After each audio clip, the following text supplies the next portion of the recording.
Barang siapa memberi secangkir air kepada seorang yang kecil ini, oleh karena ia muridku, aku berkata kepadamu, ia tidak akan kehilangan upahnya. Para romo, para suster, Bapak Ibu, saudara-saudari umat beriman sekalian yang terkasih dalam Kristus. Pernah dengar nama Bill Gates? Orang terkaya di dunia. Dia pernah bercerita begini.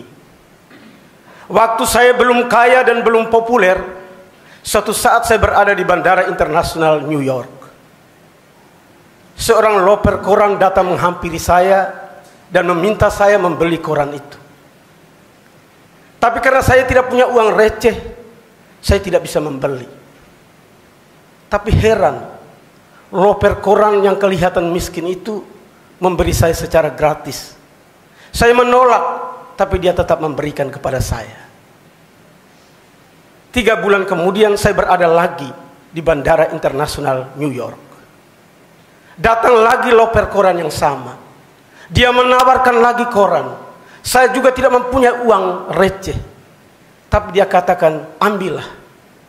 Saya memberikan ini dari keuntungan saya. Dan saya tidak mengalami kerugian karena memberikan.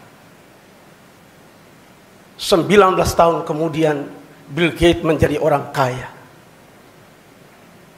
Dia teringat akan loper koran itu. Dia mencari loper koran itu dan setelah 1,5 bulan mencari, dia akhirnya menemukan loper koran itu. Lalu dia bertanya, kamu kenal saya? Anak itu menjawab, oh tentu saja, kamu Bill Gates yang sekarang sudah jadi kaya dan terkenal. Kamu masih ingat kamu pernah memberikan saya koran? Oh, saya ingat baik. 2 kali saya memberi kamu secara gratis. Nah, sekarang saya sudah jadi orang kaya. Saya mau berbuat baik kepada kamu. Minta apa saja, saya akan memberikan. Lalu dia bilang, Pak Bill Gates, kamu tidak bisa membayar kebaikan saya. Ketika saya memberi kamu, saya waktu itu sangat miskin. Dan sekarang kamu memberi saya ketika kamu sudah jadi kaya raya. Tidak akan sama dengan pemberian saya. Cerita sampai di situ. Tapi kita tahu kisah lanjutnya pasti lebih dari itu. Bill Gates pasti memberikan sesuatu yang luar biasa kepada loper koran itu. Betapa benar kata Yesus. Barang siapa memberi secangkir air saja kepada orang yang kecil oleh karena dia adalah muridku, aku berkata kepadamu, dia tidak akan kehilangan upahnya. Kisah Bill Gates mirip dengan kisah Nabi Elisa.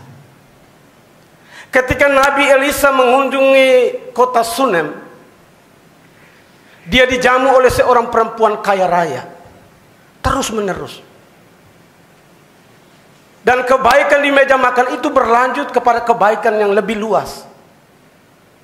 Perempuan itu bersama suaminya membangun satu kamar kecil di lantai atas rumah mereka dan memberi Nabi Elisa kamar untuk tinggal. Lalu melalui hambanya Gehazi, Nabi kemudian tahu bahwa perempuan kaya raya itu ternyata tidak mempunyai anak. Nabi memanggil perempuan itu dan berkata, tahun depan pada waktu seperti sekarang ini, kamu akan menggendong seorang bayi laki-laki. Betapa benar kata-kata Yesus. Barang siapa menyambut kamu, dia menyambut aku. Barang siapa menyambut aku, dia menyambut dia yang mengutus aku.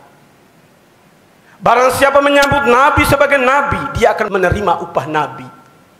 Barang siapa menyambut seorang benar oleh karena dia orang benar, dia akan menerima upah orang benar. Saudara-saudara terkasih, Allah itu baik. Dia akan membalas setiap kebaikan yang kita ulurkan. Dia Tuhan yang selalu bisa memastikan bahwa setiap tetes kebaikan yang kita curahkan tidak akan sia-sia. Oleh karena keyakinan seperti itulah, Yesus di dalam kehidupannya selalu melakukan pekerjaan-pekerjaan baik. Kepada orang sakit, orang lemah, orang miskin, orang menderita, dia kerjakan kebaikan. Dan dia tunjukkan kebaikan lebih besar dengan tangannya yang terentang di antara langit dan bumi, darahnya yang tertumpah, tubuhnya yang tertombak, karena dia tahu tidak ada kasih yang lebih besar daripada kasih seorang yang memberikan nyawa untuk sahabat-sahabatnya. Yesus ingin kita semua melakukan kebaikan di dalam kehidupan kita. Kebaikan yang terbuka bagi semua orang. Tidak hanya untuk diri kita sendiri, tidak hanya untuk kelompok-kelompok terbatas, tapi untuk semua orang. Dan dia pastikan bahwa setiap tetes kebaikan yang kita curahkan tidak akan sia-sia. Karena katanya, barang siapa menyambut kamu, dia menyambut aku. Barang siapa menyambut aku, dia menyambut dia yang mengutus aku. Mari teruslah berbuat baik, karena Tuhan akan membalasnya secara sempurna. Amin.